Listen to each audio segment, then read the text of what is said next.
తినగలుగుతున్నామా? కొంచెం కష్టం.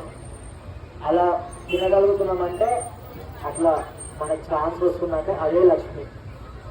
మన ఇంట్లో ఏ రోజు కూడా అన్నానికి లోటు లేదనుకోండి, అది లక్ష్మి.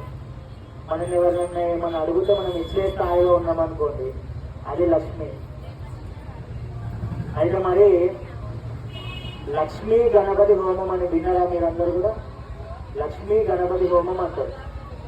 మరి పార్వతి గణపతి హోమం అనొచ్చు కదా, లక్ష్మీ గణపతి హోమం అని ఎందుకు వచ్చింది? గణపతి ఎవరు కొడుకు? పార్వతి కొడుకు కదా. మరి లక్ష్మీ గణపతి అని ఎందుకు వచ్చిందంటే, మరి లక్ష్మీదేవికి పుత్ర సంతానం లేదనమాట అమ్మవారికి. అయితే ఒకానొకప్పుడు ఆ విష్ణుమూర్తి లక్ష్మీదేవి శివపార్వతులను కుటుంబాన్ని భోజనానికి పిలుస్తారన్నమాట ఇంటికి. అయితే ఎక్కడికి? వైకుంఠానికి. కైలాసం నుండి వైకుంఠానికి శివుడు, పార్వతి, వినాయకుడు వీళ్ళు ముగ్గురు కూడా వెళ్తారనమాట. అయితే అక్కడ లక్ష్మీదేవి పార్వతీదేవితో మాట్లాడుతూ నాకు సంతానం లేదు, మరి నాకు సంతానం కలిగితే నాకు కొడుకు పుడితే నేను ఇవన్నీ కూడా ఆభరణాలు వేస్తా అని చెప్పి ఆమె కొడుకు పుడితే ఏమేమి నగలు వేయాలనుకుందో, ఏమేమి బట్టలు వేయాలనుకుందో, ఏమేమి మనకి వస్తువులు ఇప్పిద్దామనుకుందో, బొమ్మలు ఇప్పిద్దామనుకుందో అవన్నీ కూడా చూపిస్తారనమాట లక్ష్మీదేవి.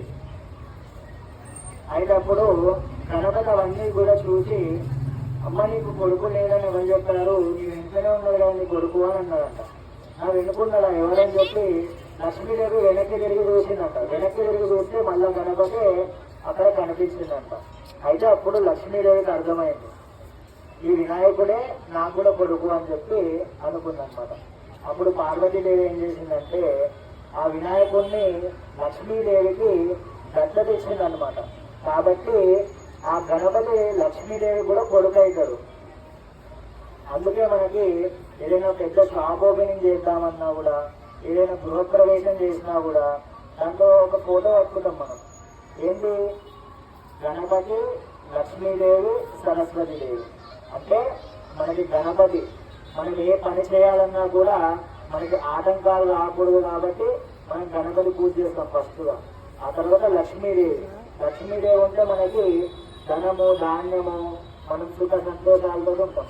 సరస్వతీదేవి, సరస్వతి అంటే చదువు, జ్ఞానము, విద్య, మంచి మాటలు, మంచి ఫ్రెండ్స్ ఇవన్నీ కూడా దొరుకుతాయి అనమాట. అట్లా లక్ష్మి, గణపతి, సరస్వతి వీళ్ళు ముగ్గురు కూడా మనకి దయ ఉంటే అన్ని కూడా ఉంటాయి అన్నమాట మనకి.